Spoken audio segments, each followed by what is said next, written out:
Buenos días, profesor Ricardo. Nosotros vamos a exponer nuestra línea jurisprudencial sobre la protección de la pluralidad cultural en la jurisprudencia de la Corte Interamericana de Derechos Humanos.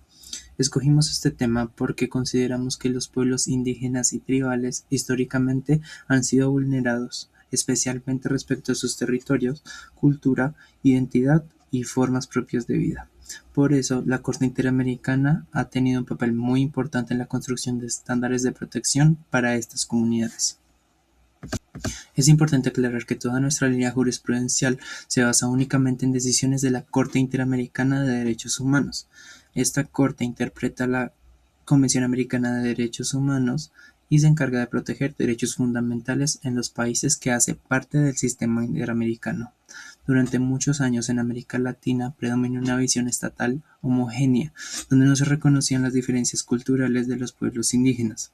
En muchos casos, las comunidades fueron desplazadas de sus territorios, excluidas políticamente y afectadas por proyectos económicos desarrollados sin su consentimiento.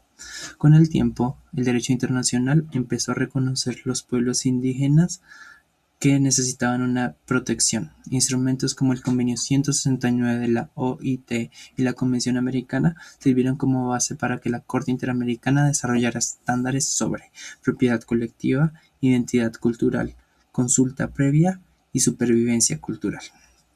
El problema jurídico de nuestra línea es cómo ha evolucionado la jurisprudencia de la Corte Interamericana frente a la protección de la pluralidad cultural y los derechos de los pueblos indígenas y tribales frente a las actuaciones de los Estados. El objetivo general de nuestro trabajo fue analizar si la línea jurisprudencial de la Corte Interamericana frente a la protección de la pluralidad cultural. También planteamos tres objetivos específicos. Primero, identificar los criterios desarrollados por la Corte sobre la propiedad colectiva. Segundo, explicar cómo la consulta previa se convirtió en una garantía fundamental. Y tercero, analizar cómo la jurisprudencia evolucionó hacia una protección integral de los derechos culturales y ambientales. El patrón fáctico que encontramos en la mayoría de sentencias fue muy similar. Las comunidades indígenas acudían al sistema interamericano porque los estados permitían explotación de recursos naturales, despojo territorial, desplazamiento o proyectos económicos sin consultar adecuadamente a cada comunidad. Esto terminaba afectando su identidad cultural y su supervivencia colectiva.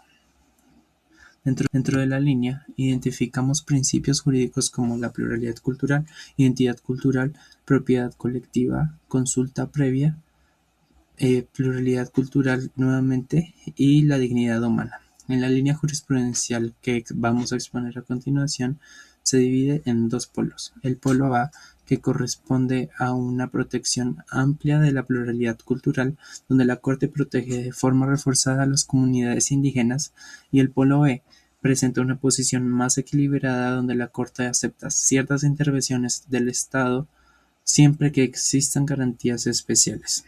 Ahora, nuestra compañera Dana va a explicar las principales sentencias que conforman la línea jurisprudencial. Ahora voy a explicar las principales sentencias que componen nuestra línea jurisprudencial sobre los derechos territoriales de los pueblos indígenas dentro del sistema interamericano de los derechos humanos.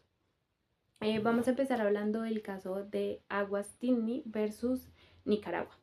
Esta es nuestra sentencia fundadora porque fue la primera vez que la Corte Interamericana reconoció de manera expresa que los pueblos indígenas tienen derecho a la propiedad colectiva sobre sus territorios ancestrales, incluso aunque sus territorios no estuvieran formalmente registrados por el Estado.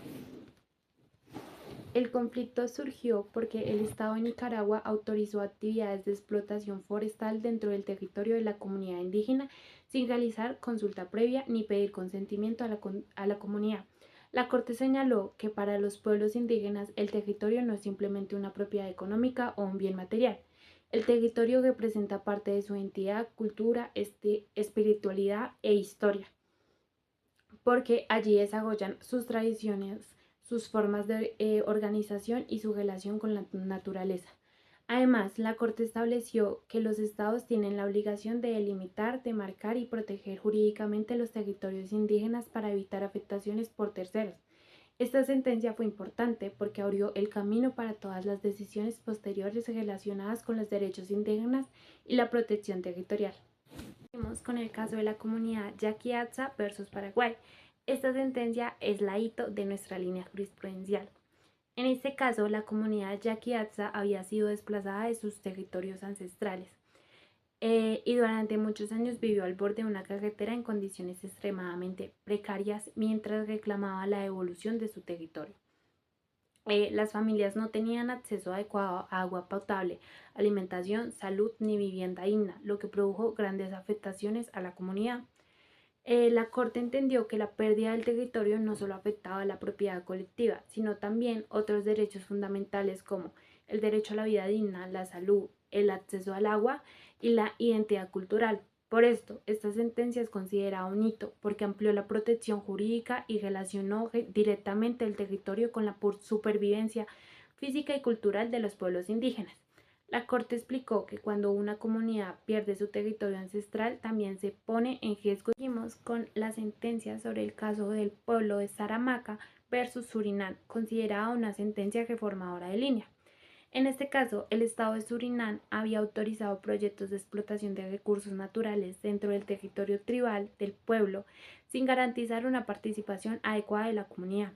La Corte introdujo aquí un cambio importante en la línea jurisprudencial, porque reconoció que los estados sí pueden desarrollar proyectos económicos o explotación de recursos naturales dentro de los territorios indígenas y tribales, pero únicamente si se cumplen con ciertas garantías. Entre estas garantías, la Corte mencionó la consulta previa, la participación efectiva de la comunidad, la realización de estudios de impacto ambiental y social y la distribución de beneficios para la comunidad afectada.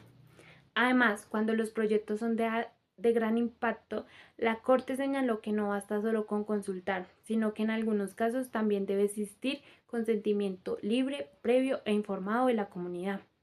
Esta sentencia es considerada la reformadora porque intenta equilibrar dos intereses. Por un lado, la protección de los derechos culturales y territorios de los pueblos indígenas y por el otro lado, el desarrollo económico impulsado por los estados. También encontramos varias sentencias reafirmadoras que fortalecieron los criterios ya establecidos por la Corte Interamericana sobre los derechos territoriales indígenas. Entre ellas están el caso de la comunidad Moiguana versus Surinam, la comunidad indígena Sayo Oyamatza versus Paraguay y el caso de la comunidad indígena Samot Caset versus Paraguay. Estas sentencias reafirmaron que el territorio es fundamental para la supervivencia física, cultural y espiritual de las comunidades indígenas. La Corte también señaló que cuando las comunidades son desplazadas o pierden acceso a sus tierras ancestrales, se afectan otros derechos como la vida digna, la salud, la alimentación, el acceso al agua, etc. Además, insistió en que los estados deben proteger los territorios indígenas y adoptar medidas efectivas para garantizar. En los años, la línea jurisprudencial fue evolucionando y ampliando su protección. Al principio, las decisiones se concentraban principalmente en el reconocimiento de la propiedad colectiva del territorio. Sin embargo, posteriormente, la Corte empezó a incluir otros elementos fundamentales relacionados con la vida de los pueblos indígenas, como la protección de los recursos naturales, el derecho al ambiente sano, el acceso al agua, la alimentación, la identidad cultural, la consulta previa y la participación política de las comunidades indígenas. Esto demuestra que la Corte Interamericana ha entendido que los derechos territoriales indígenas están conectados con muchos otros derechos y que todos deben protegerse de manera integral. La sentencia más importante dentro de nuestra línea jurisprudencial es Pueblo Quechua de Sarayaku versus Ecuador, del año 2011, considerada la sentencia arquimédica.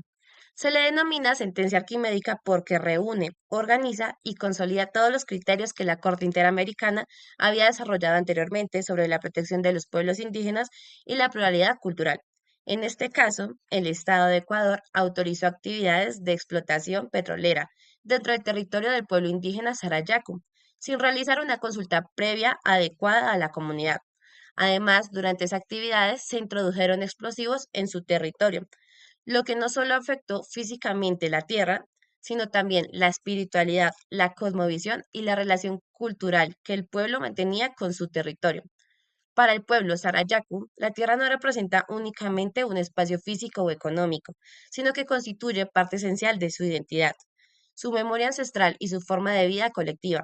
Por esta razón, la Corte Interamericana reconoció que la afectación al territorio también implicaba una grave vulneración a la identidad cultural, a la dignidad humana y la supervivencia misma del pueblo indígena.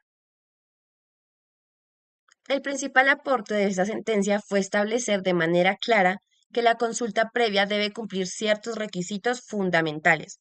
La Corte señaló que la consulta debe ser previa, es decir, realizada antes de ejecutar cualquier proyecto que pueda afectar a la comunidad. También debe ser informada, lo que significa que el pueblo debe conocer los riesgos de manera completa, las consecuencias e impactos ambientales de cada proyecto. Además, debe realizarse de buena fe, es decir, sin presiones ni manipulaciones por parte del Estado o de empresas interesadas. Y finalmente debe ser culturalmente adecuada, respetando las formas de organización, los tiempos y los mecanismos propios de decisión de cada comunidad indígena. Con esta decisión, la Corte consolidó la idea de que proteger el territorio significa también proteger la cultura, la espiritualidad, la autonomía y la existencia colectiva de los pueblos indígenas. Como conclusión general, podemos afirmar que la jurisprudencia de la Corte Interamericana evolucionó desde una protección inicial de la propiedad colectiva hacia una protección integral de la pluralidad cultural. Actualmente, la Corte entiende que proteger a los pueblos indígenas indica no solamente proteger su territorio, sino también su cultura, su espiritualidad, sus recursos naturales y sus formas propias de organización, y su derecho a decidir sobre su propio desarrollo.